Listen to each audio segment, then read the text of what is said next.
कोई भी ये इलाका मुस्लिम का कोई भी मुसलमान भाई आके ये बोले तो सही हमें इतराज है यहाँ से। एक मुसलमान भाई एतराज नहीं उठा रहा है। ऐसा कोई रीजन नहीं है, सिर्फ एक रीजन दे रहे जी मुसलमान नमाज पढ़ते थे सड़क पे, वो बंद कर दी है, इस वजह से हम आपका शिविर नहीं लगने देंगे।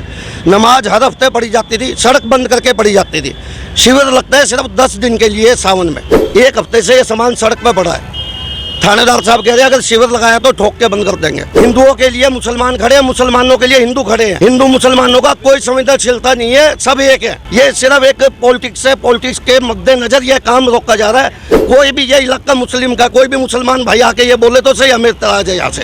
एक मुसलमान भाई एतराज नहीं उठा रहा है। वक्त मैं मौजूद हूँ दिल्ली के इंद्रलोक इलाके में, जहाँ हाल ही में कांवड़ियों का शिविर लगने से रोक लगा दी गई है। बता दें कि यहाँ पर शिविर 25 साल से लगता हुआ आया है, लेकिन अब अचानक से मना कर दिया है कि यहाँ पर शिविर नहीं लगाया जाएगा। और जो 25 सालों से शिविर लगता आया है उस रस्म को यहाँ पर रोक दिया गया है। और रोकने का कारण जब पूछा गया तो बोला गया कि यहाँ पर जो है नमाजियों की वजह से जो है मुस्लिमों की आबादी ज़्यादा है, इस वजह से यहाँ पर शिविर नहीं लगना चाहिए। और जो है संवेदनशील ये इलाका है, जिसकी वजह से कांवड़ियों की सुविधा को ध्यान में रखते हुए, लोगों की सुविधा को ध्यान में रखते हुए ये फैसला ले रहे हैं। लेकिन ये फैसला लोगों के हिसाब से कितना सही है, चलिए जानते हैं। क्या कहेंगे? मैं शिव भोला कांवड़ संघ का महामंत्री हूँ।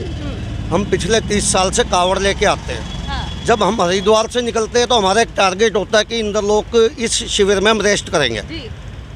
और हर साल शिविर होता है। आज तक यहाँ से लोकल आदमियों को कोई शिकायत नहीं है। ये मुसलमान आबादी ज़्यादा है, लेकिन मुसलमान भाइयों को हमारे से कोई प्रॉब्लम नहीं है। हाँ।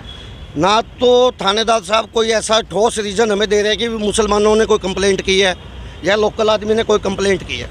ऐसा कोई रीज़न नहीं है, सिर्फ एक रीज़न दे रहे जी मुसलमान नमाज पढ़ते थे सड़क पे, वो बंद कर दी है, इस वजह से हम आपका शिविर नहीं लगने देंगे। नमाज हर हफ्ते पढ़ी जाती थी, सड़क बंद करके पढ़ी जाती थी। शिविर लगता है सिर्फ 10 दिन के लिए सावन में। जी। ये मैटर और ये मैटर बहुत अलग है।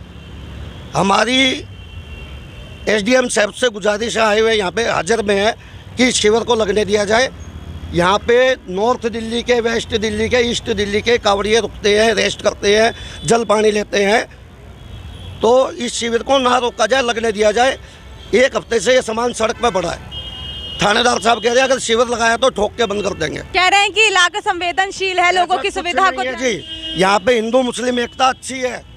हिंदुओं के लिए मुसलमान खड़े हैं, मुसलमानों के लिए हिंदू खड़े हैं।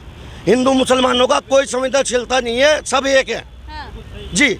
ये सिर्फ एक पॉलिटिक्स है, पॉलिटिक्स के मद्देनजर ये काम रोका जा रहा है। कोई भी ये इलाका मुस्लिम का कोई भी मुसलमान भाई आके ये बोले तो सही हमें इतराज है यहाँ से। एक मुसलमान भाई एतराज नहीं उठा रहा है। लेकिन अगर ऐतराज ना होता तो फिर नमाजियों का कारण, मुस्लिम आबादियों का कारण क्यों दिया गया? नमाज सड़क रोक के अदा की जाती थी। हाँ। मस्जिद बहुत बड़ी है। हमको नमाज पढ़ने वालों से कोई प्रॉब्लम नहीं है, नमाज पढ़ो ना। हम तो ईद पे यहाँ पे इनके पार्टी करते हैं, इफ्तार पार्टी करते हैं ईद पे। हमारी मार्केट है, इंद्रलोक मार्केट है। हम मुसलमान भाइयों के साथ है, मुसलमान भाई हमारे साथ है। चारों भाईचारा है हमारा, आपस में रहते हैं हम साथ में, ऐसा कुछ नहीं है। बाकी ये कानून की बात है, जो भी वो चाहेंगे वो बेहतर जो होगा वो करेंगे। लेकिन पीछे यह हुआ था कि यहाँ नमाज होती थी शुक्रवार की जी। उसको बंद कर दिया गया है कि मस्जिद में पढ़ो। लेकिन वो सड़क पर नमाज पढ़ रहे थे ना। सड़क पे पढ़ते थे, वो पहले से पढ़ते थे, ऐसी बात नहीं। लेकिन अब तो अंदर ही होती है। अब शिविर का मसला इन्होंने खुद ने उठाया। हालांकि हमारा भाईचारा प्रेम है, हम साथ में रहते हैं, सालों हो गए हम साथ में पले बड़े, खेले कूदे, क्योंकि हमारे सारे नॉन मुस्लिम हैं सारे। तो कहने का मतलब है कि हमारे आपस में बड़ा प्यार है, प्रेम है। लेकिन जो भी बड़े बड़े लोग जो भी खड़े हुए हैं मेरे सामने, ये जो करेंगे वो बेहतर करेंगे। तो देखिए, आपने लोगों से सुना, लोग बिल्कुल खिलाफ हैं इस चीज़ के कि 25 साल से जब लग रहा है शिविर, तो इस बार क्यों रोक लगा दी जा रही है।